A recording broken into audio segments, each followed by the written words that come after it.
Hey everyone, John Ballard here from Foremost Media. Today I wanted to talk to you about Google Trends and our 60-second hack for growing your business. Google Trends is an interesting product that I think is really useful for some businesses. Let me give you a case example. We work with a company that actually makes like canvas awnings, tarps, pavilion covers, that type of thing for outdoor applications for our consumers.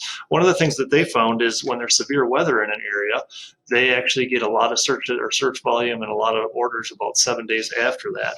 So what we've been doing is using Google Trends to kind of monitor where a lot of searches are coming from over the last 7 days. And what I put in here is severe weather, and that's interesting to note that you can actually choose topic or the exact search term. In this case, I want topic because it aggregates how many searches there are around severe weather, kind of general searches. I'm going to narrow this down to 7 days so I can start to predict where in the country. As you can see here, Tennessee has had a lot of searches over the last 7 days, Illinois, Indiana, Kentucky, Alabama. So we'll use that data then to target their advertising spend heavily in those areas because we found severe weather indicates interest in their products and services.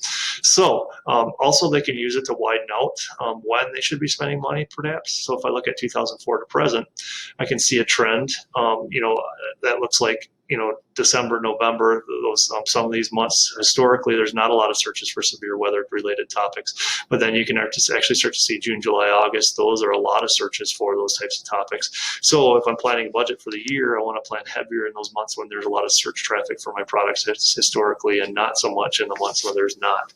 So hopefully that helps you learn to use Google Trends. I'd encourage you to go out and plug in your own business terms and play with it a little bit. There's a lot of great facts here and figures that might help you gain some insight into your business and how to advertise. Have a great day.